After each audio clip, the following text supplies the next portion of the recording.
You're going to have to unmute yourself if you want to talk.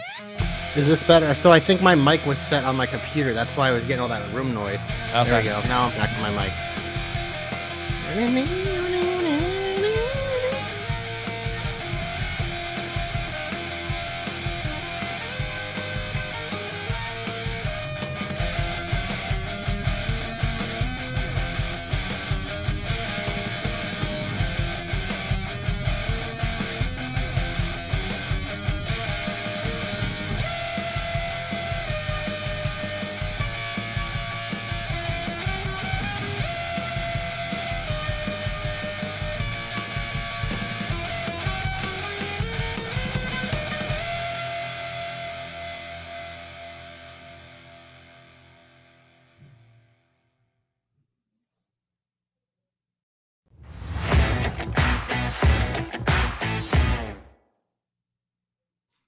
Ladies and gentlemen, welcome to the latest edition of the Jobber Knocker podcast. As always, is Nestlemania. Alongside for the ride is a man who actually hurt me once and was fined 50 cents, not $1, JC. You know what? I'm half as good as Bianca. That's a huge, biggest compliment I could ever have, because I would actually probably put me at like a tenth of her talent. She's amazing. But yeah, Nestlemania. I don't know about you, but I had a lot of fun on both SmackDown and Raw this week. I thought it was actually a very solid week. There's nothing like major happening, but I think it's a lot of fun stuff. There's a lot of new stuff. So for me, there was a lot of things that I enjoyed this week, but you know, I kind of like to put you on the spot and you tell the truth. So I think we should start with the lie detector test. Yes, listen. So this is something that I wanted. I wanted the lie detector test the minute that you got to speak with Zeke, which I thought was hysterical. Obviously they went back to the Mr. America, he's not lying thing and like the whole gimmick. And I mean, obviously the crowd's in on it now. There's more going on with with Ezekiel than there was with Elias towards the end. So we're okay with it. And I'm just excited. I think there's something here. I think it's something different. Here's the thing. I think what made this better than anything else was Gable. I thought Chad Gable did an amazing job. Like, Kev, I've got this. I have structural integrity. Like, the whole thing was Gable harnessing just being the straight guy. And I couldn't like it anymore. I thought it was well done. I don't think I could draw it up any better. Thank you. No, like Gable's a star, man. Like it was the perfect guy to put in that role. I love the glasses. And when he asked the question, he put them down and just kind of look at him. And then Kev looking at the monitor being like, what's going on? What's going on? So I thought this was a great segment. It was a lot of fun. I think this was a great way to debut Ezekiel. And obviously they had the match against Gable. But this was a lot of fun. And I really am looking forward to what they continue to do with Ezekiel, because I didn't think this would be that good, because we soured so much on Elias at the end, but this is exactly what he needed. Oh, I agree. I mean, the thing that makes me laugh is like just the fact that like he kind of like has this weird thing. Like, I don't know if it's a dimple, but it's like some kind of like weird thing right here because he shaved. And it's like, I don't know. It's just, you never notice it because of the beard, but it's just like, it's so bizarre to me that it's just like, yeah, I'm Elias's, younger brother and blah, blah, blah. And it's just so funny to me that we're putting Elias directly in the shine first thing off the bat. I mean, mostly because of KO and Gable. And that's just the way it is. But I will say that what sold me on the end of the segment was when Ezekiel turned it serious, because he's mostly been a joke so far. But at the end, when KO says, he like threatened him, and he goes like, whatever his line was, like, what are you gonna do about it? And like the thing, I was like, boom, there it is. That's that little bit of edge I needed to see from this character to really know that it might have some staying power. So yeah, that cinched it for me. It's interesting to me too, because when I look at Ezekiel, it's just like he wears the most generic looking thing possible with like his little tights and his gauntlets and his boots. And I know they're trying to get away from what he looked like, and I understand that, but I don't think that fits him. Like, it's like none of it fits him because Ezekiel isn't really him, but it's just kind of funny that they've put him in that little gimmick because it looks weird to me. Don't you want to speak with Zeke though? Oh, I do want to speak with Zeke, but it's just like, it's just so funny. It's just like, who wants to speak with Zeke? I'm just waiting for Kevin Owens to go the extra mile and like put a guitar in his hands and like ask him to play a song or sing or something like that. Like, I think Kevin Owens, as much as Kevin Owens is in a serious thing right now, we can talk about that at some point. He does a great job going back and forth. He's not just a main event player. He's just like, he plugged and played. he does everything well, and it's just so much fun to see somebody get the props they deserve and the time on TV. Just very quickly, I just want to tell Joseph, you can go fuck yourself. These are not shoulder pads, by the way. These are my shoulders. He's I really look milking familiar. that jacket. Listen, this jacket, look, if you don't want me to wear the jacket every week as a reminder that I won WrestleMania to WrestleMania wire to wire predictions, then just do better than me. That's all it is. You just have to do better than me. I'm afraid I've got some bad news because 2022 is the year of JC. That's all you got. Yeah, JC me. JC me. No, look, well, you hit on it there a little bit, so I think we should move on now to what opened and closed the show on Raw, because of course I didn't lead with it this week, Nestle. I'm trying, but listen. I gotta ask you: will Cody ever be in the heat? For serious here? At this in the near future, probably not, because it's so compelling.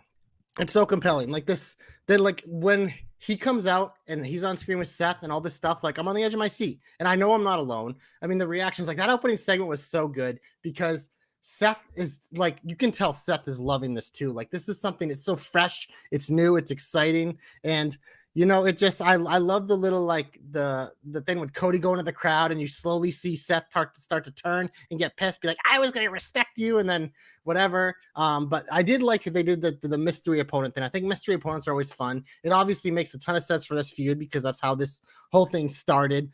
So I mean, the obvious choice was KO. I was kind of hoping they'd maybe like throw us a curveball with Ciampa, but the way it ended, it made so much sense that they had to go with KO because Seth and KO, like, we're best friends. Then they kind of around WrestleMania got in an argument and kind of broke up, but then they got back together. But when Seth called KO a fat ass, I fucking lost it. And KO did exactly what he should do. Be like, nah, fuck you, man. Screw you. Cody wins by count out.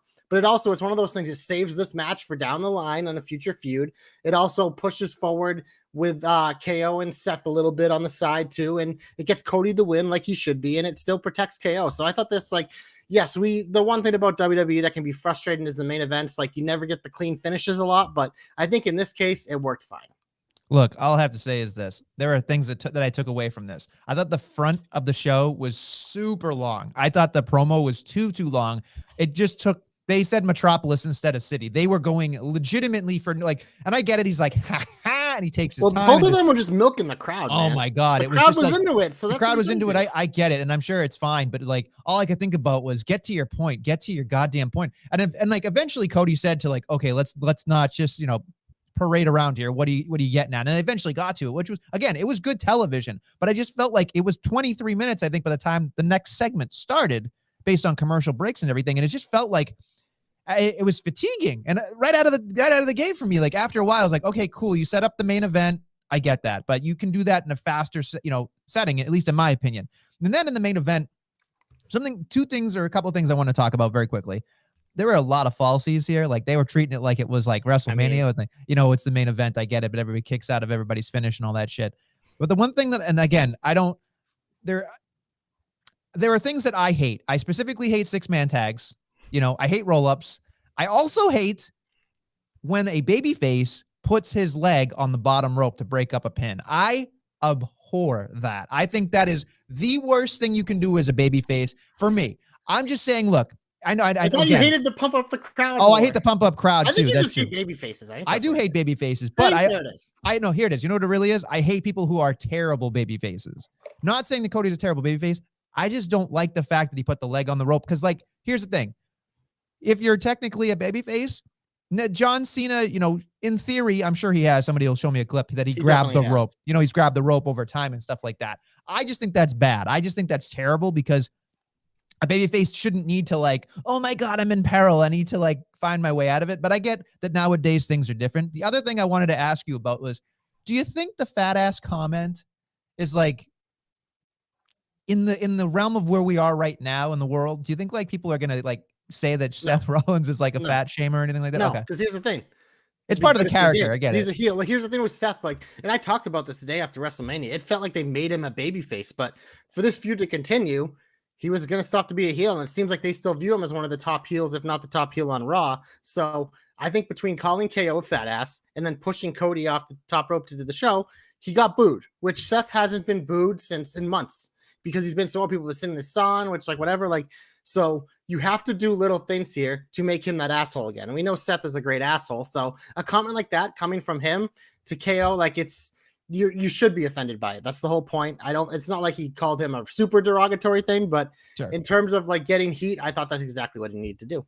And then finally, it was just kind of a fun juxtaposition for me. He went from AEW, the land of never counting out or disqualifications, to like his second match in count out. And all I could think about was, what a main event. If this was an AEW match, it would have had blood. Oh, everywhere. yeah. Oh, yeah. It's so hard. It's so hard because there's so much good stuff on AEW. And when I see the blood all the time, I'm just thinking to myself, are people going to come out from behind the turnbuckle and just go like, I mean, you could clearly see Ethan Page do it to himself on Friday or Saturday, the Battle of the Belt show or whatever it was. Like it just blatant. It was just like he barely got kicked in the head, and then all of a sudden you see him on the steps going like this, hacksaw on his fucking forehead. But it's just like whatever. We'll probably get to some AEW later in the show because I think you were very excited about Satnam Singh, but we'll get there. But oh yeah, we're in the shine right now, and I actually I want to transition to SmackDown here because I thought there was something, and it's a guy that's first team All Nestle, and this segment was so much fun. Drew Gulak doing interviews,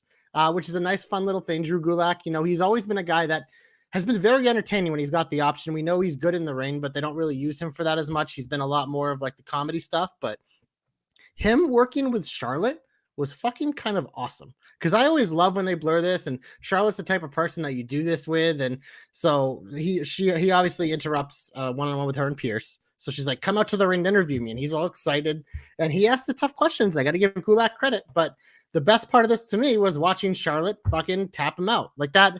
This was for Charlotte. This was the best segment Charlotte's been a part of since she's been champion. And I think a lot of that definitely goes to Gulak, but I think it was just something so unique that we normally get, and it made Charlotte look like such a fucking super stud, which we need to leading into this rematch with Rousey. So I thought this was an A+ segment all the way around. I'm surprised that you like this. I didn't think you would like it when I was watching it.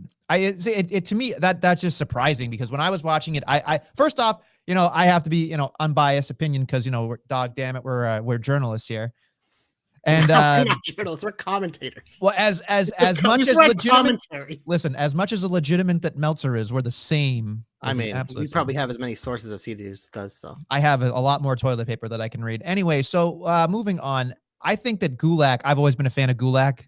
I love Gulak in general. I think he's awesome, and he's got such a great mind and a great vision for what he wants to do. So I was pleasantly surprised when he actually did it, and I couldn't believe that he was doing the interview and then like the only thing that threw me off, and I'm sure again, small peanuts here, but it was weird to me where it was like, I know we aren't getting in the WWE intergender matches. I get that. They're just not going to go full-fledged on like a competitive match.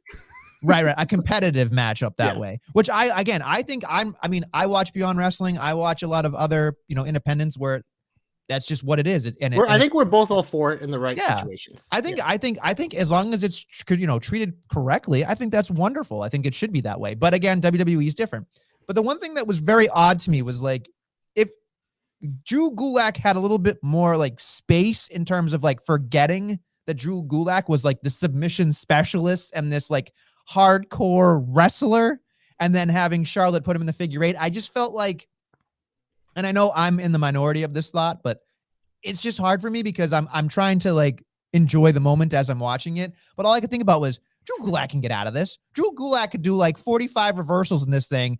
The only thing that he did correctly was like he kind of paused and like thought about it before he did it. And it was like, oh, if I had just done it, I would have been fine. The other thing that made me really laugh was like, if you think about it, she said, I didn't tap out. I was adjusting my bra strap or whatever. If you look closely, he gets up and like kind of gets close to her like clavicle. And all I could think about was he going to like pull her bra strap and like clink it as like a joke and then tap out? Cause that would have been chef kiss. But I get it. And it's drawn up the way it's drawn up, and they don't probably have a lot of say in what goes on. But again, it was odd to me that like the man that was a submission specialist kind of went, but see, that's to me, honestly, me knowing that he is kind of why I liked it, because to me, obviously, this segment is all about Charlotte getting her shit back.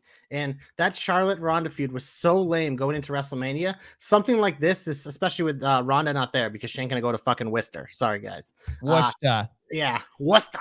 But it added a lot to me because when Charlotte is allowed to be peak Charlotte, just full on absolute C word, like prick, like whatever you want to call her, like Charlotte, that is the best version of Charlotte and is one of my favorite things on television. And this segment gave me those vibes for the first time in a long time. So I loved it. I thought this was great. I thought SmackDown overall in Nestlemania, I didn't really have any heat from SmackDown, but one other thing that I love on SmackDown for me, it's pew pew pew. I was Ricochet, just man. waiting to say it. Ricochet, man, he beats Jinder clean.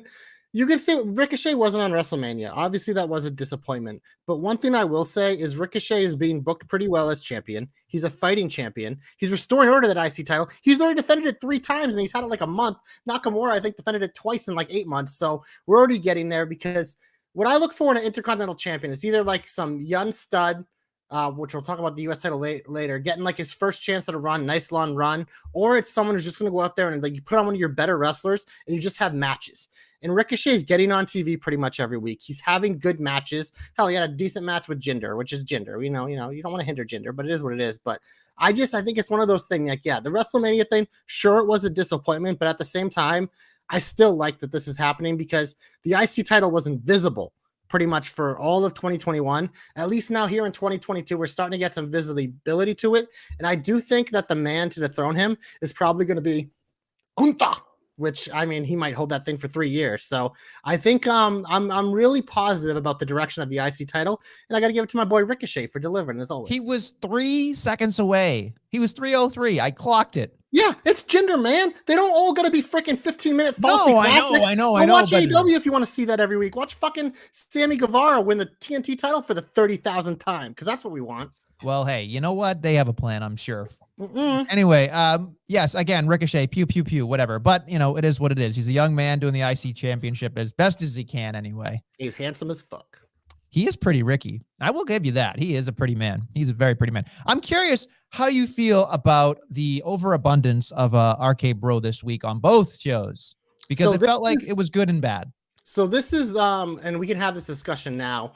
This is the positives and negatives of unifying titles, is that your champions are going to float. The positives is you get to see RK Bro, the Usos, Roman, whoever on both shows kind of going around doing their thing. They're some of the top acts, whatever.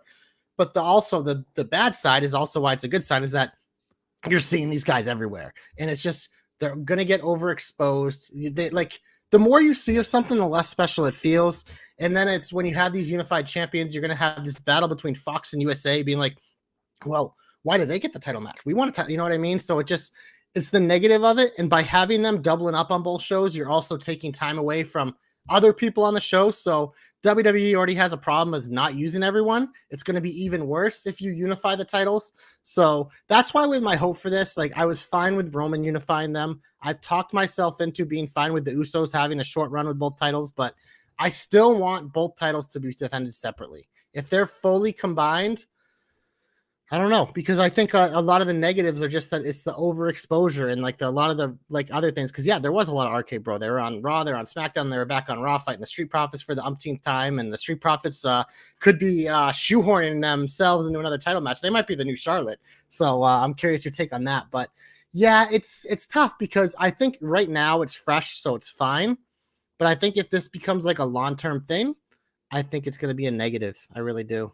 See, I saw it as a positive because I thought the crowd still loved them, especially in Worcester. They were really they're like so over, dude. They were so over. So it's like, and I appreciated the whole like, okay, like we're having a main event that's not really like, I don't know. To me, I thought that was like Jimmy Uso versus Riddle is a great match. It's just not the finish was the best part. But yeah, exactly. The finish and Randy's reaction. Yeah, the finish and everything else was perfect. It just made all set. It was a cool RKO at the end, right? Like it just kind of went up in the air and looked like a pizza, and it was great.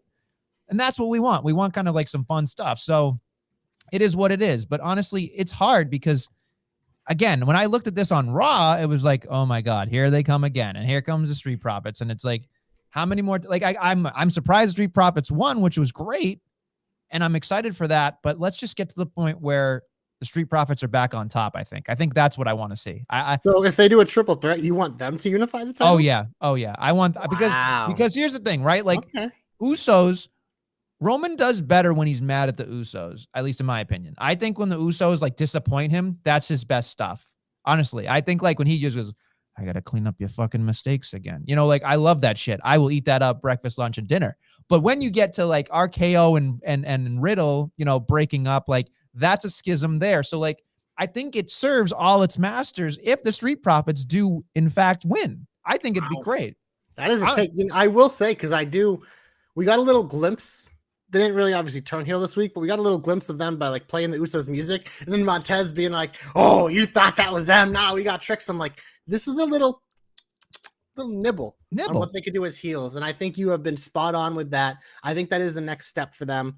Unfortunately, I do think that if they're putting this match, they'll just take the pin because then they can prolong Usos RK Bro with Usos as champ and have RK Bro chase before they eventually split them up. But I do think that if they were to keep them separate, I would definitely have the Street Profits win the titles now from RK Bro, but the Usos are involved, so that's not really a thing. So either way, I am still interested, and all three of these teams are fucking awesome to watch on TV, so I'm always going to enjoy when they're on my TV, but I just do worry about like having it happen on both shows. One of those things, like I like that the Usos weren't on Raw, so it's one of those things, if they're going to be on SmackDown this week, maybe you don't have them on the immediate Raw. Maybe they're on the Raw after that, which I know it's harder for them to do, but it's just like kind of space it out a little bit for me. I don't think they will, but I think that's the approach that I would like to see because I just don't want to get fatigued of this stuff because it is so good.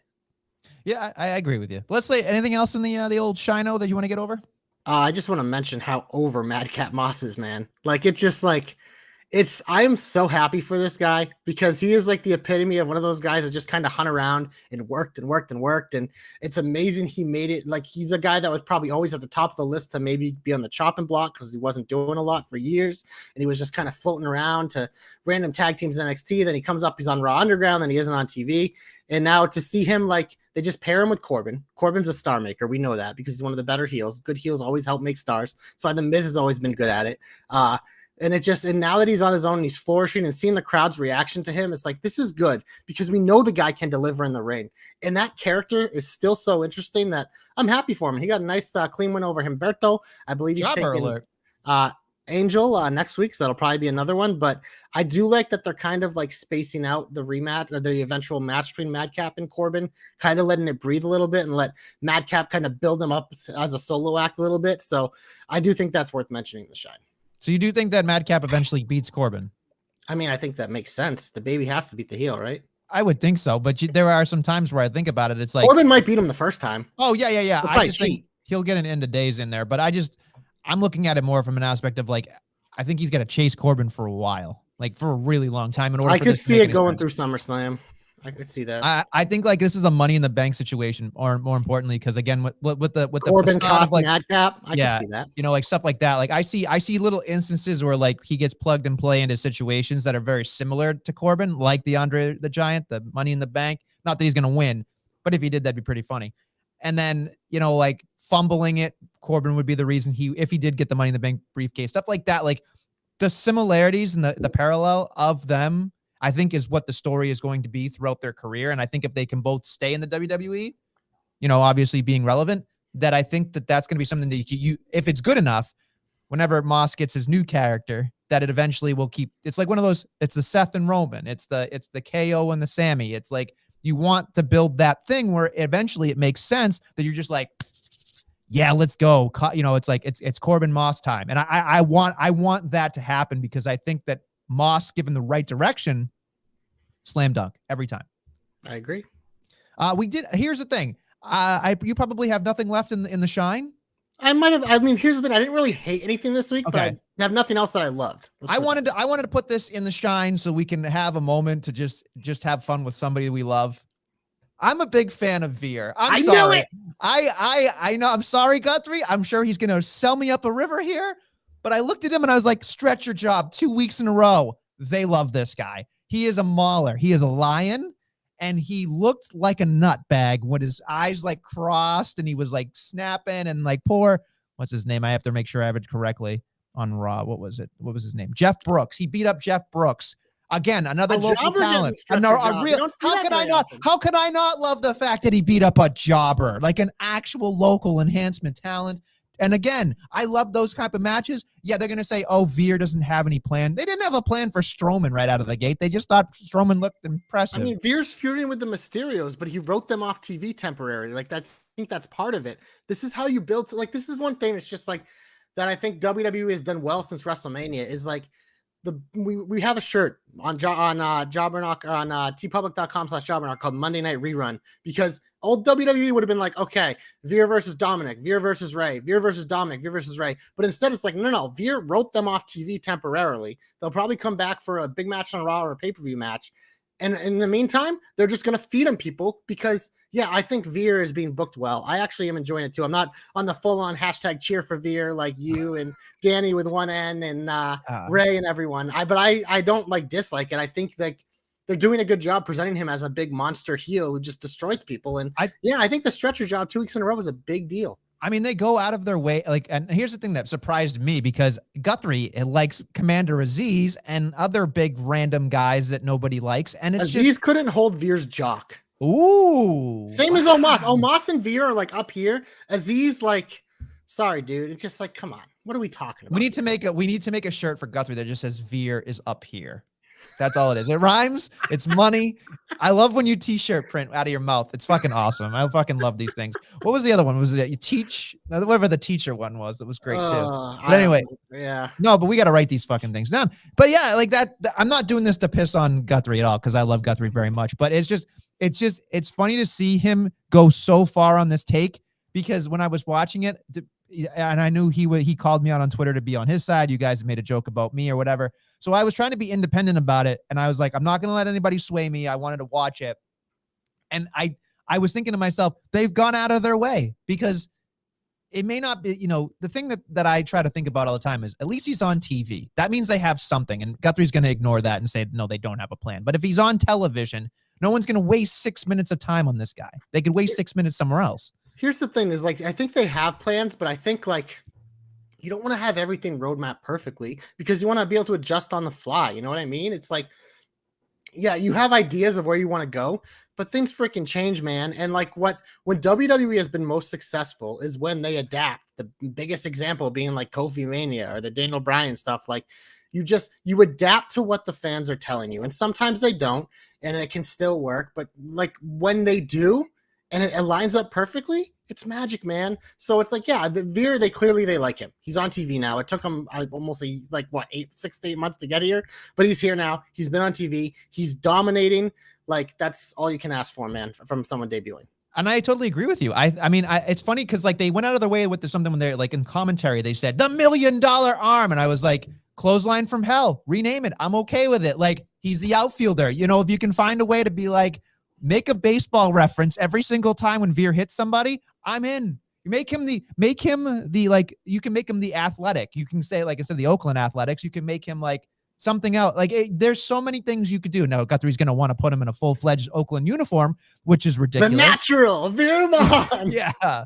The Athletic. It's like it's like the tiger or the lion or whatever. The Bambino. The Bambino. Yeah, call him the Bambino. He won't get sued at all by Babe Ruth. It'll be great. Babe's dead. His whole estate won't care. But look, Guthrie, I wish I could help you, pal. But the thing that makes me more upset was that this man is a writer. This man is a character developer. So I figured he'd want to see this kind of.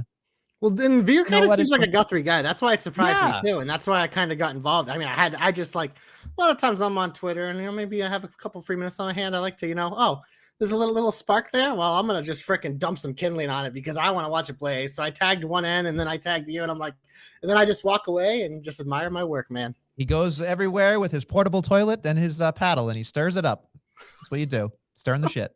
What? That's what you do. Well, you're a shit stirrer and a button pusher. That's what you are, baby. Should we go to the heat? Let's do it. Get him off my TV. Get him off my TV. Get him off my TV. Where are we going to start in the heat? Do you want me to go? Because this is my section anyway. Go for it.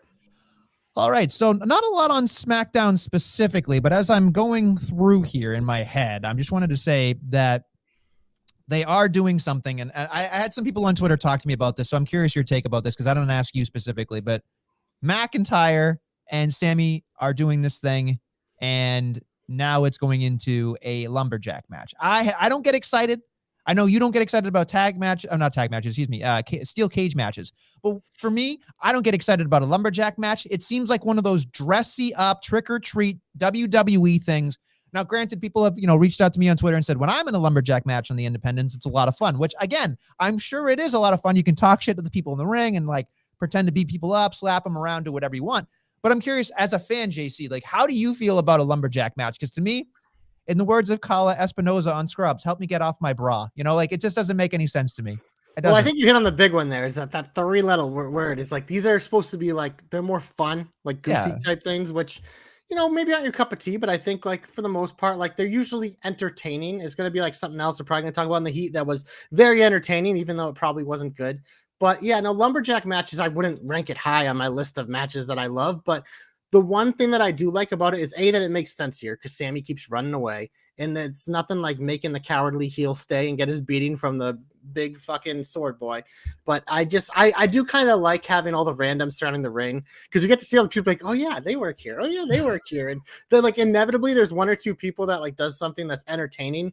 So in terms of that, yeah, but it's just like, I mean, we know what this is. They're just delaying Roman Drew as long as they can. Sammy's one of the like top heels, the entertaining guy. He's a guy that when they need to wrestle, they can wrestle, but when they need to be ridiculous, he can be ridiculous more than anyone. I mean, look what he just did at WrestleMania. The man's the king of ridiculousness. But yeah, I think that just makes sense for kind of like a payoff for what they've been doing for this short little like couple weeks thing. Am I excited for it? No, not super much, but I think when I watch it, I'm probably gonna get a couple laughs. But are you more excited? Like, so for me, like if you're tuning in, and you're saying to yourself, okay, it's either a steel cage match, which essentially would do the same exact thing, right, as a lumberjack match, keeping Sami Zayn technically in the cage. Yeah, but he could walk out the door. In this one, you try to walk out of the ring, you get thrown back in. Sure, that's fair. That's fair. So, in your opinion, you think a lumberjack match is better than a steel cage match? Absolutely. WWE steel cage match, yes. In a WWE steel cage. Okay, yes. I wanted to make sure we clarify that because I like AEW the is different. Steel cage matches. I think the AEW has it correct.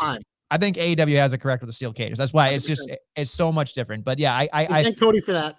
Yeah, you can thank Cody. Legitimately, you can. All the good things in AEW, you can thank Cody for. So you're welcome, AEW.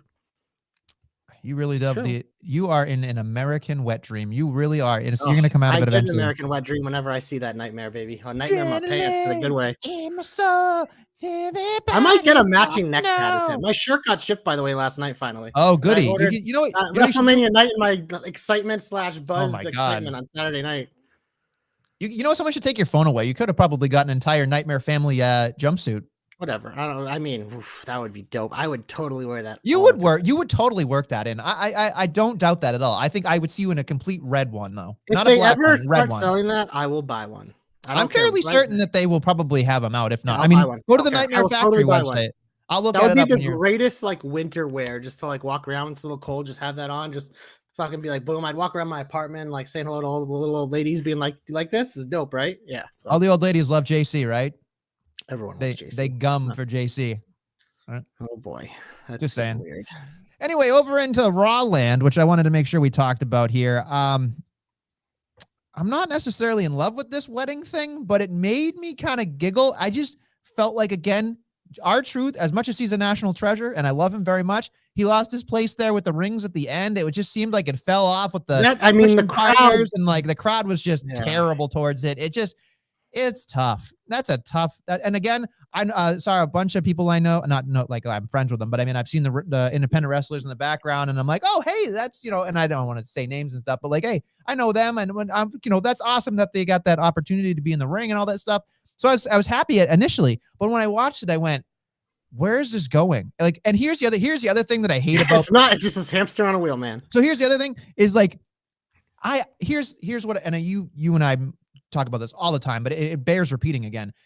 For me, does this move something forward, right? Like no matter what we talk about, is there a checkpoint? Do we get to the next step or whatever? Literally, Dana Brooke was the champion and left the champion after 4 defenses or whatever. And I get it, but it's just like that to me. I would have rather see Tamina win it and then just run away. Like, see, that's what I would. I was going to say, so I would have had Reggie walk out as the champion and just end it there. I think that would have been perfect because I hate that we're on video for this Nestlemania. Oh, yeah. I wish this happened when we weren't on video, but that was the best Tamina segment of all time. You She gotta be was kidding me. fucking awesome in that segment. Like this segment was ridiculous. It was stupid. And like you said, the ending was whatever. But like we got so much fun there. Like R-Truth was great, whatever. But like the best part to me was like Dana and Reggie trying to read their vows and the crowd just telling them fuck off. You get to Tamina and she goes, what she said. I popped so big because I'm like, hey, like I know that was probably scripted in, but based on what the crowd was doing, that was fucking perfect for her and Tozawa just to be like, yes, like repeat it. But then, like, when she started doing the switcheroos, like her and Reggie was hilarious. But when she got to Dana, it was just like the crowd went nuts. But the best part is they go to Tozawa and Reggie, and Tozawa looks down at Reggie and goes, lost it. Just, I lost it. It was so good. Like, Tozawa's like, his facial expressions are so good. But Tamina was the star of this segment to me, as good as R-Truth was. This was the best I've ever seen her be. I love that Team Bad walked her. I know people being like, Sasha and Naomi shouldn't be near the title. Fuck off. That's not like, it's a fucking wedding. We know they're close. They're Team Bad. I thought it was cool that they walked her out. I thought that was actually very cool. So I had no problem with that. But Tamina was a rock star in this segment. I can't believe I'm saying that. I hate her on video. But yeah, no, Tamina was great. And I think the money here would have been a chase of her still trying to chase that 24/7 championship. But by having everyone just kind of get it and then lose it, I do think they kind of ruined it a little bit. So it definitely didn't land the plane, but it was a really fun ride.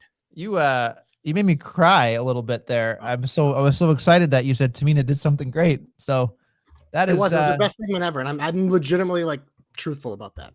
No, I know. I can't believe it. You are never saying nice things about her. So it's just interesting. That's all. Yeah, it was rough. It was rough. Another thing that I wanted to get at was Edge and his mountain of omnipotence or whatever the hell he calls it, sitting in that giant chair of his with deep dark Damien doing his voice or whatever. And again, I get it. By the way, does anybody else think that the island of relevancy and the mountain of omnipotence sound awfully similar? Like he's just being like Roman. Well, they're not. Roman's on both shows now. Yeah. It's like it just feels like the island of relevancy and the mountain. They must be on the same imaginary island, right? Like at least map wise, I'm thinking because it just seems ridiculous. There's more than one island in the world, right? Parts unknown. Just random things. There's a lot of unknown parts too. No, I'm just saying, it just seems like a guy's copying another guy. I'm just throwing it out there. Is it not wrestling? That's true. Put a little bit of blonde hair on it, and instead of doing this, you do the Justice Scales thing, whatever the hell they're doing over there. It's odd because I'm fascinated by it, but I feel like I just don't think there's any substance to it, and I don't know how you feel about it. It's cold to me, and it's a shame because like. I was actually like going to be okay with like maybe Priest AJ as a breather from AJ Edge, but they're doing AJ Edge at Backlash 2, which again, like when the bell rings, I'm going to be excited for it. But like, yeah, it doesn't seem to be a lot of meat on the bone story wise here. I was kind of hoping for a little more. I don't know. I think the only way they could like buy me back in is, now that Finn's kind of naked again, if he kind of helped AJ and then, just Edge just keeps recruiting, whether it's Rhea or Ciampa or whoever just joins a Dijak, whoever like kind of joins Dijakovic, whatever the fuck you want to call him. But I don't know. There's something missing here, and I think that's why the Heat's a good spot for it. I was so upset because I was so excited. I was like, give this man the championship. Give Damian Priest anything he wants. Like I'm in on this faction. But this week, I don't know what it was when I was watching JC, but I was watching it and all I could think about was why, like what this was such filler. And then like the lights flickered, right? So then they had the whole thing where they like had like the strobe light effect happen and then they beat him up and then they hurt his shoulder or whatever. And you hear Jerry the King Lawler go, wah! Whatever. And then he hurt his arm, separated his shoulder, whatever. And I get that, but I'm curious where you go with Edge because it just seems like him sitting on a throne is cool, like visually, but then he starts talking again. And I'm just like, can you just do the cool stuff? Can you just do the cool stuff, like the cool entrance and the cool wrestling? Just do that. Like the minute you start talking about omnipotence or whatever the hell, like you've lost me. You've lost me. You've lost me. And I want to know what happens with that Scales of Justice thing. What's their name? I want to know all these things. And I know, you got to be patient, but I know in like 6 months, we're going to love it. It's just right now, it feels like they took a hard right turn into something that I don't give a shit about. Yeah. It's not it's not played out enough, I don't think so. But something that is starting to play out in Nestlemania, it's the freaking title you have down there in the episode. We haven't talked about it, but your girl Sonya is getting her title shot next week. She said, "You can't touch me or else you'll be fined." And Bianca does what Bianca does best, just fucking be awesome. Touches her, beats her up, and Adam Pearce finds her $1, which I thought that was like the segment, whatever. It was mostly trash. Sonya's getting legit heat though, which I think is awesome, and I love it. But that backstage segment, it's perfect. But it's overall, I think this is heat because, like, I don't know, this feud still feels random and out of place. I'm kind of glad they're hopefully ending it next week. She's a tomato can. That's the thing I look at. Like, and the other thing is that makes me more nervous is that you thought that it's over. Yeah, no, they're probably gonna drag it out to Backlash. No, but yeah. Here's what I would do. Is I would have Bianca beat her clean, but have Becky return, attack her, and you do the rematch at Backlash, and we can move on from that. I think that makes sense. I think we let Becky just do other things because Becky, like, I mean, she literally said she did an interview and she said the reason why I haven't come back to Raw is because she says I haven't been on Raw without a title in 3 years and I don't know how to do that. So, maybe they do hold her off for a little bit, but when she comes back, she's not done with Bianca. So it's whether it's next week or in like a month, like we're not moving on yet for her. It's Money in the Bank, probably. I would think that that's the next big 10 Be a event, good spot. The next premium live event, whatever they say, whatever they have sticking up their ass from Mr. McMahon telling them how to talk. Listen, there's not much more on the heat. I don't think that we can really talk about here, but they broke up Rhea and Liv. They know the horny boys are very upset. So who the hell are the horny boys? Everyone on the internet. Oh yeah, as you call them, Twitter, virgins. Horny. I mean, yeah, but not all horny boys are virgins though. There's a mix. I think here's the thing, because I think most males who watch wrestling are probably horny. Most females who watch wrestling might be horny too, because I mean, God, look at Roman Reigns, Randy Orton, fucking Ricochet. Like, you got a lot of handsome devils, Seth Rollins. So you didn't even put Cody in there. Wow, good for you. I mean, Cody's handsome, but the neck tat, it's a different vibe. So he's like, I'm expecting him to start whipping me and making me a nightmare, but no, I mean, like, it's, Rhea obviously does like the sexy pins, and when she sexy pins Liv, I guess that'll really get people going. But yeah, though they broke up, it's sad, but at the same time, I guess it makes sense. Yeah, you are absolutely, as this says, #horny JC. So there you go. Everyone's horny, man. I'm just telling you what the boys say. I'm just telling you. I mean, are you saying sex isn't fun and cool? I think it is. I'm not going to get any disagreement here. I'm not touching that one. I'm just saying people fantasize about a lot of stuff, and she's on a lot of memes. Yeah, that's the way we're gonna leave that. So let's like easy for me to say. Let's palate cleanse here. Let's get hopeful. Okay. Glorious. You are my only hope. We almost harmonized from different rooms, but we're terrible. So it sounded awful. I'm sure. It was a great harmony. It sounded great on my end too. Look, you want me to go first? It's up to you. Listen, I have a prepared hope, so I just wanted to put that out there. We both do, which is insane. We're both on the ball today. Listen, I got up at 7:00 in the morning because I had kids yelling at me, so it's fine. I'm ready to go. So my kids are spectacular, so I love them. I'll do anything for them. But anyway, back to the matter at hand. I have thought about this here. So Madcap Moss, right? His jokes aren't necessarily getting over anymore, right? So what I was thinking about was, JC, what's the next natural progression in jokes, right? Where do things kind of go? You start to joke with somebody. Some people go a little bit higher, right? They go into the next level of joking. I would like to think the next iteration, if we're going to stick with this Madcap Moss character for a while, practical jokes.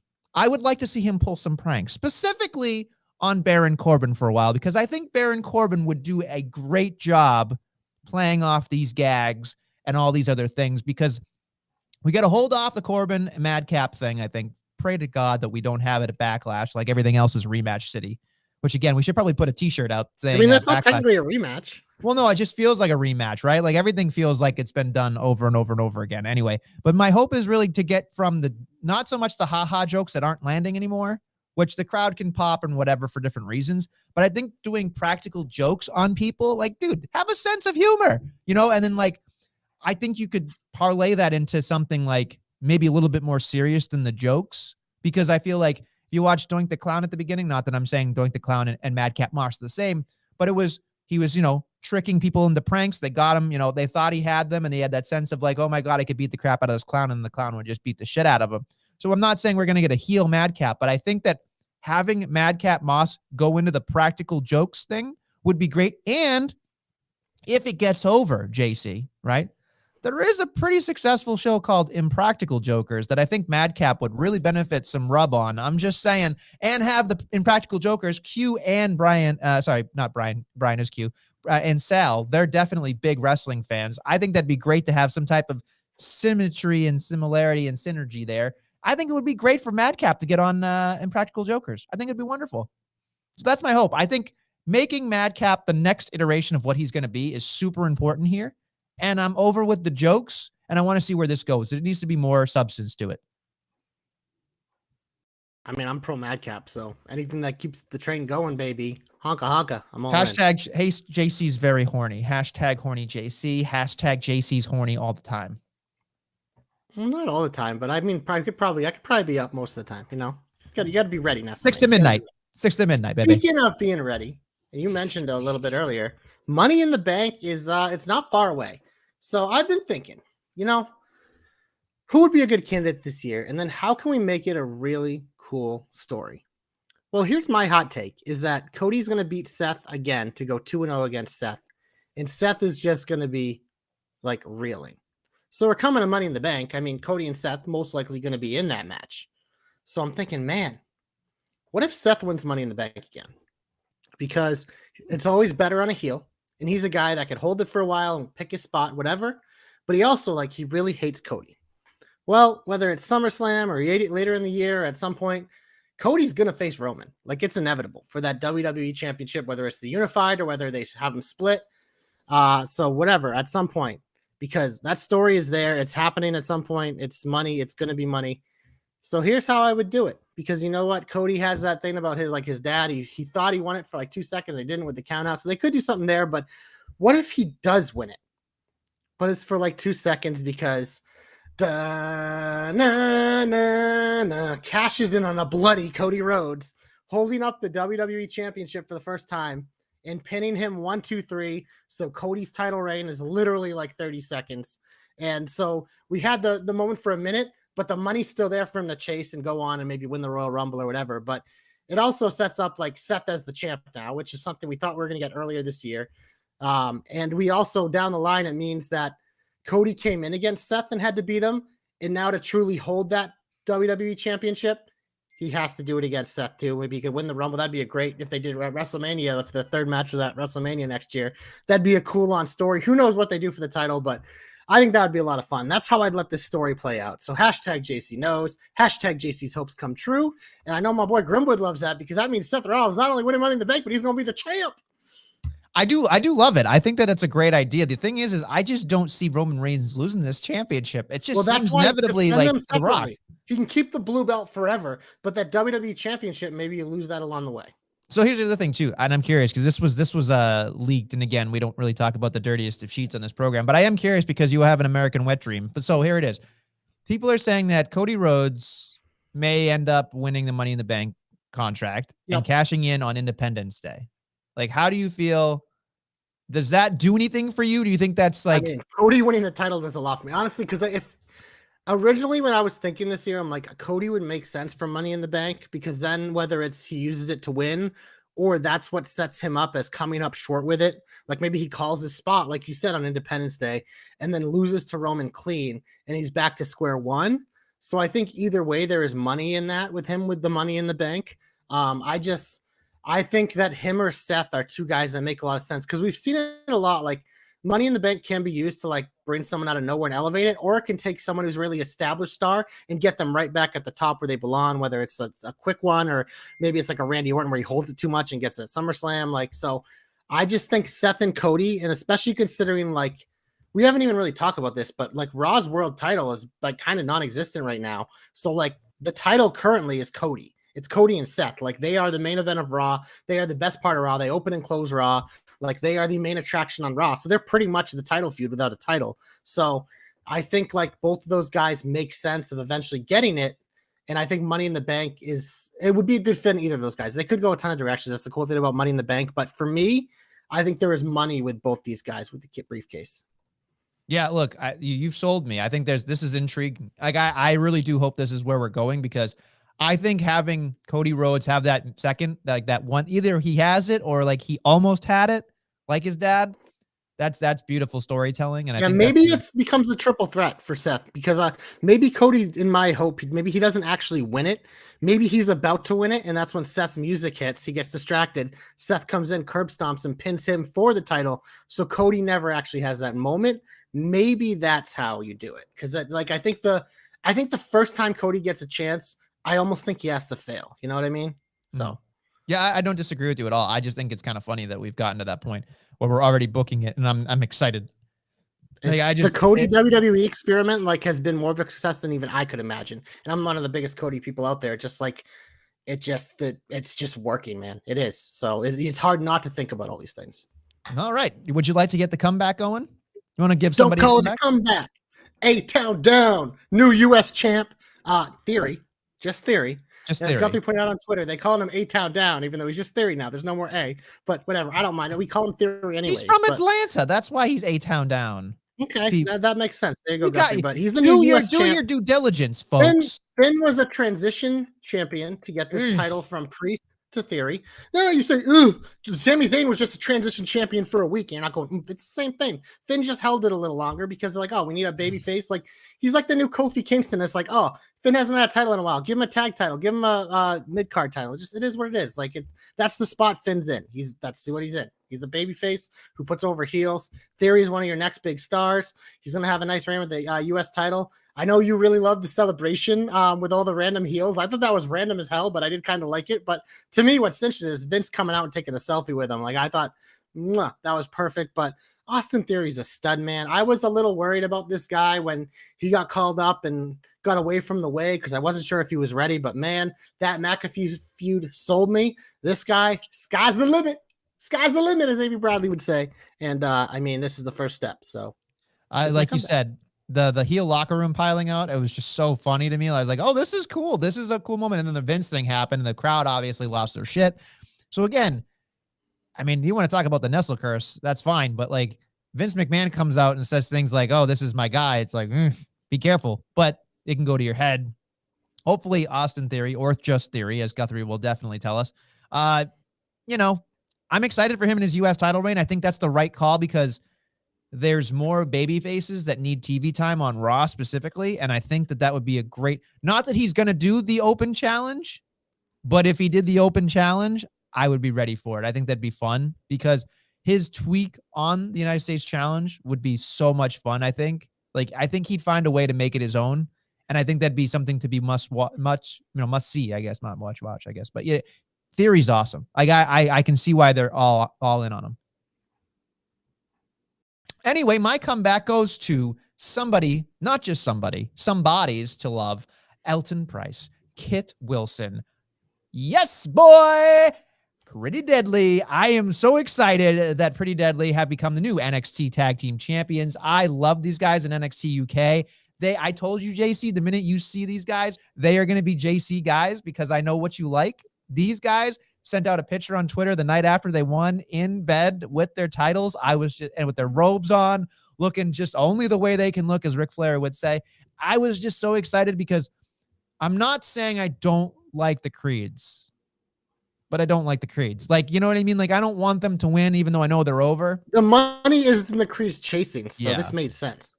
And like the other teams were so like hodgepodge together and like, or I'm just not excited about them. Like Brooks and Jensen, get the fuck out of here. Like at least I was more excited for Waller and the other guy. And then like, the other, like, I don't even remember the other teams, to be honest. Like it just felt like Pretty Deadly had to be Legato was the first team against the Creeds. Get him out of fucking here. Legato cannot do anything. They might be getting called up because one of them got a new name. Oh, Cruz del Toro, formerly Raul Mendoza. He was the other two already had WWE names, so they're fine. He has two last names to me. Like you know what I mean? Cruz like del Toro. That's a pretty badass name. Cruz del Toro sounds like somebody that should be a bullfighter. It sounds awesome. Sounds like a badass name. Sounds like someone who should be in Legado del Fantasma. There's too many things to say. I don't know. I think it's not done until somebody puts Tony D over. That's all I'm gonna say about that with those guys. So. Hey, the Dawn. Hey. I can't wait for some Stacker 2 commercials from the 1990s. You remember those things with Trish Stratus? Stacker 2. It was great. I'm just saying. I do love Tony D. But again, Pretty Deadly. Awesome. I can't believe they won. They won in like the most heelest fashion possible, like old school, came in late, won, and just I loved it. I thought it was well done considering the situation they were put in. And I think everybody's going to enjoy. I just think NXT is doing a great job in general. So when these guys won, I was like, finally, something I can enjoy in the tag team. Cause I thought like, and I'm not nitpicking because there was some great tag teams. If there was something that I wasn't excited for every week, it was the tag team division. So I felt, and on the male side specifically, this has gotten me back into it and excited. So that's why they get my comeback. Well, you know why I've been disappointed in the tag division, because there's no criticism of the young veterans. They just not off, but who knows what they're doing with them. And I don't think Pretty Deadly being here is a great sign for them, but I do like Pretty Deadly. I think they are the perfect foil for the Creeds to continue their ascent. And obviously, you know, Pretty Deadly, they were the NXT UK tag team champions. These are their new names. They had different names over there. So they're being WWE-ified, which means that they do have plans for them long term. And they are a team that they probably project long term to eventually get a call up to. So this is obviously a hot start for them. I don't think this is what they planned on doing, but obviously when they vacated those titles, it made sense to put them on them. I'm excited to see more of them because, like you said, I'm not as familiar with them as you are, but I like what I've seen so far. But Nestlemania, that's going to transition us to the big old finish. And NXT, we are going to preview Tuesday night tonight. We have, like you mentioned, Santos Escobar is wrestling Carmelo Hayes. Santos has been teased with Tony D, so he might get involved here. So I would think this is just a good spot for Melo to pick up a nice win. Yeah, Melo needs some money wins here. I think this is an easy slam dunk for him. No pun intended. The other two matches we have previewed are both in the women's division, which NXT, man, I've been saying this for like 2 years. Like, they churn people up and down, in and out, and it doesn't matter. This division remains just super hot fire. There are so many people, and Natty got the biggest pop of her life when she showed up NXT last week and kind of did her thing with Cora Jade, which that seems to be the feud. But for this week, Natalya is wrestling Tatum Paxley, who was trying to make it in the Dynamite mine, but Ivy Nile wasn't impressed with her. Will Natty be impressed with her? I got to stop there, right there for 1 second. If you want me to like Cora Jade, that promo with Natty last week did absolutely no favors. It was like, hi, I can't believe you're here. Of course you're not going to like Cora Jade. She's like the ultimate milky white baby Oh face. my God. It's just not believable. Like the little girl. It's just not believable. It's just not. Listen, it's not. Like, again, I'm sure she feels the way she does, and Natty does feel the way she does, and that's great. Like, nothing authentic about that promo. It was really cool to watch Natty get that response because she deserves it after all she's done. But God damn it, when I was watching Cora Jade, all I could think about was like, you think? You know, like it was so overacting. She was eating up so much scenery. I was so happy when she got the sharpshooter slapped on her. I was like, finally, get this woman to stop talking. For Christ's sake. She'll be a more effective heel because I just think she's annoying. She'll be way better as a heel. Yeah, but here's the thing. Like, clearly Cora Jade isn't for you, but she's one of people's favorites. Absolutely. So it's one of those things where it's like, yeah, like she's obviously still in NXT for a reason. She's still 21 years old, but like, no, people aren't gonna turn her. She's got like she's getting like the Bailey booking, man. She keeps losing against Mandy. Like, it just they're trying to build her up like Bailey. She's gonna be so beloved when she gets her moment. I mean, she's talented. She's gonna get there. Yeah, the mic work is not great, especially as a baby face. But we talk about how hard that is in general. But I want to talk about my girl Tatum Paxley because that's what the match is about. I'm glad that she's the one getting the Natty treatment here because I've been curious about her since she came up. She seems very athletic. I mean, she's attractive as hell, so I'm all in on her for that. But I thought it was an interesting choice because obviously there's tons of women who get a lot more TV time than her, but she's getting the shot. And the other match tonight on NXT Nestlemania is, I think they fought once, but it was because Stratton ruined Saray's entrance, which is still one of my favorite entrances. But we're getting the rematch tonight with Saray and Tiffany Stratton. This has been a fun little like CD feud maybe in the NXT women's division, but these are two of their younger like stars that I both think have a ton of potential. When I watch Stratton wrestle, I think like she could be just as good as Charlotte. I really She's do. A freak, man, in a good way. Like an athletic freak. And it's like they took Legally Blonde, right? And they just made it a wrestler. And I'm in. Like, Legally Blonde's a great movie, right? Like, Reese Witherspoon did a fantastic job. She speared. I mean, the fucking thing's on Broadway, right? So like, she knows what she's fucking doing. And then you think, Tiffany Stratton. It's like I forget what she has. Is a volleyball background or something like that? But it's something. Like that, yeah. It's something athletic. And all I could think about when I see that handspring, like it's a hug. It would be better if it was a splash.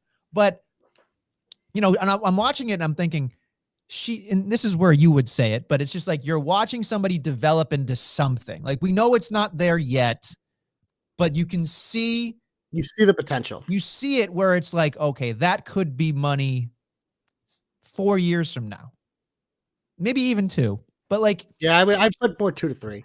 I think that she's definitely somebody that is going to have an impact. The problem I have, and this is where people are going to like roll their eyes at me or tell me I'm stupid, is it's the WWE has a factory. They just pump them out. We get that. But it's hard because there's a very, very feeling like a very similar feeling to the original Alexa Bliss, Charlotte. Like they just seem so adjacent to each other. I just want to start seeing what Tiffany Stratton really is as a character. And I want them to kind of differentiate it soon. That's all. Because I think right now it's fun. I think what they're drawing with her, I mean, her main thing now, it's like that daddy gimmick, which isn't a long-term thing, but I think in terms of what they do at NXT, it works. But I just think you hit the big nail on the head is that she's going to just keep developing. And I think as she does and gets to the next level, like we can already see it as a heel, man. She could be a top heel in this division for a long time. I think she's like 22, 23. That's the thing about a lot of these women in NXT now is they're so freaking young that it's just, we're watching them like literally at like they're blossoming. Like they're not even close to being finished products and they're getting TV time. Triple H kind of talked about this week, kind of going back to how NXT used to be. And I mean, that's why I was excited for this transition, because this is what NXT is about for me. Seeing these prospects who aren't there yet, but getting the chance to watch them grow. And like for Saray, like they obviously brought her over and you could tell like she's a great wrestler, but there wasn't much there. But this necklace gimmick, as weird as it is, that transition, her entrance is so cool. I think she's super talented, and I think this is a perfect money feud for them. I think she's a lot closer to being ready for the next step than Stratton is, but I think this is why I really like the NXT women's division, is they seem to have a little bit of something for everything, which like Nikita Lyons is brand new. She has a feud with Lash Legend. You have like Toxic Attraction feuding with like the Crazy Lazy Girls, and Cora was in there. Just like everyone seems to like have a dance partner. You don't have to see it every week, but it's spaced out, but it just feels like you feel the depth of the division. And that's something we don't always get on like the main roster, even AEW at this point, because it's the same people every week. So, well, I know what you'll be cheering for on Tuesday night. A lot of things. I love NXT, man. NXT is the best. AEW, we go there. They have a full freaking card this week on Dynamite and Rampage. On Dynamite, we have 2 Owen Hart qualifiers. We have Britt Baker and Daniela Camella, who I believe used to be on NXT. We're both probably taking Baker there. It's in Britsburg, so it makes sense. Then we have Jungle Boy versus Kyle O'Reilly. I would assume Jungle Boy, but are they going to give Kyle O'Reilly this in Nestlemania? I would think that after a tag team loss, you need to have some type of chicanery to keep it going. And I mean, if Red Dragon's going to eventually win these things anyway, FTR is getting all the gold, baby. I hope so. They teased it on. Yeah, I think you have an FTR Red Dragon #1 contender match, maybe, and FTR wins, and then the next pay-per-view it's FTR. But where are they on the rankings, JC? Where are they? Where are they on the rankings? Fucking AEW rankings? I don't know, but if they beat Red Dragon in a #1 contender match, they might be #1. So who knows? How does that supersede how the rankings are? Do you jump somebody? Well, if you win the match, does that make you #1? So if you're like 2 or 3 and you win that match and you beat the #1 ranked team, that moves you to 1. That's well, what if you're number 17 and then you They're go against not, the #1? No, I'm just saying hypothetically, you go against the number 17 tag team like the Ass Boys, and then you go up against the #1 Red Dragon. Ass Boys are like #3. Okay, that was a bad thing. Give me a hodgepodge tag team, and then that's House 17. of Black. House of Black, great. They're Going feuding up with against Fuego del #1. Sol right now. Yeah, Fuego del Sol and partner to be named later, number 17. They go on and beat FTR #1 or Red Dragon #1. Does that mean they make #1? I need answers from Tony Khan. That's what I want to know. What this? It all depends. This is no, well, here's the thing. Wrestlemania. Flimsy. You said you want answers That's from Tony. rude. Don't point at me. You want answers from Tony Khan? Don't wag those banana fingers at me. Wednesday, Tony Khan is making a huge announcement, so you're going to get your answers from your beloved Cocaine Cowboy there. What is it going to be? Samoa Joe! That's my favorite thing I've ever seen on the internet. Just him, how excited he was for Samoa Joe. He's going to Dixie Carter this announcement just like he does every fucking time. I mean, like, great. If they get, if there's a deal for ROH, awesome. Like, love seeing people on TV. No, I hope it is, because get that shit off Dynamite. It sucks. Yeah. And I think that's the hardest part, because we didn't talk about the Adam Cole, Adam Page match, which to me, people are going to give me shit, but I thought it under-delivered and there was too much blood. And like, I get it. It's a Texas death match, but it seems like they did not do Texas death match rules, which was a pin and a last man standing. I don't know why. I thought it was at least a little bit better. But I think I'm so fatigued by the amount of blood that I feel like it just loses its, like, I'm going to forget about this match 6 months to a year after the fact. And it's not going to be something that I remember overall. And it sucks because I feel like Hangman is putting out all these great matches, but these things happen over and over and over again to a point of like, I will not remember a lot of what goes on. And it sucks. His reign is going to age like a fine wine, because you're right. In the moment, they haven't done a good job making it feel special. But when we look back and look at the list of people he's beaten, I think it's going to be impressive. Be like, man, he really was a good champ. Because, like you said, that's why in our jobber knocker thread, I kind of equated it to Finn Balor's NXT reign, which it was just such a dominant reign of like good matches.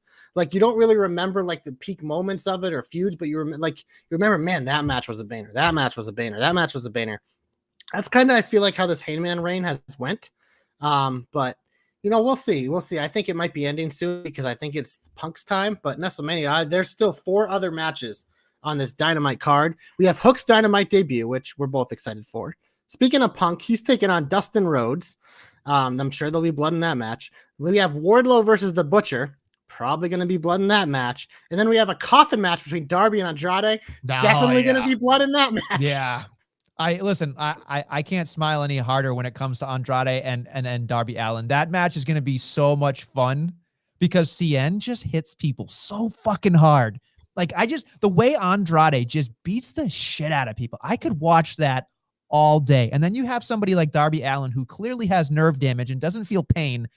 I'm in.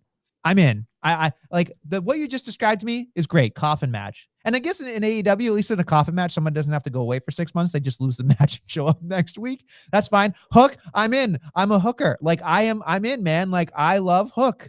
I'm in. You too. Danhausen with the Hook thing backstage. Like, that's great. If that's a tag team, that's better than anything else. Like, just the fact that, like, that'd be a great tag team too. It's like if Pee Wee Herman was in a tag team with somebody. It just fucking works. Because Hook, here's the thing. Danhausen has to talk. Hook doesn't have to talk. It's perfect every single time. Every time. I'm in. And like the Wardlow thing, when they said I'm gonna make you wrestle the Butcher, I went, I know. All right.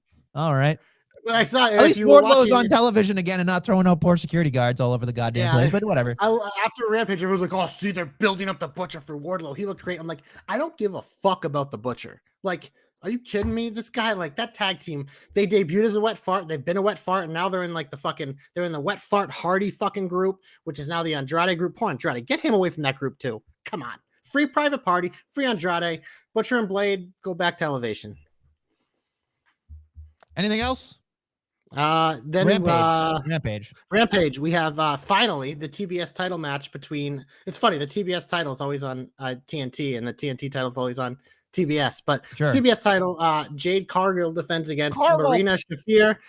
Man, they're probably gonna have to edit this match a bit because Marina might be a little greener than Jade. And she ain't the money green like Jade. No, I was just about to say she ain't money green. That's for sure. Jade's money green. Marina's. Is there any chance that Marina Shafir is gonna win this matchup? Be fucking horrible, man. No one wants that. This should just be another notch on Jade's belt. Give her number 30. So next week on Dynamite, she can throw her fucking party. Because that's all we care about. She's green like money. I want dollar bills raining down on the ring. I want another cake. I want it all, man. Jade's the fucking Jade might be the biggest star they have. What? How do you feel about the baddie section thing? I think it's cool.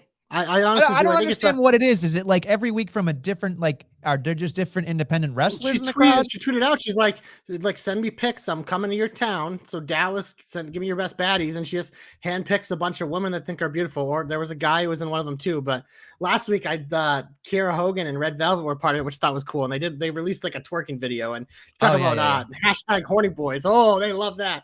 I mean, hey, it got Kiera Hogan on TV, man. I think Kiera Hogan's fucking awesome, and AEW signed her and has done nothing with her. So, Cocaine Cowboy, Booker, goddammit.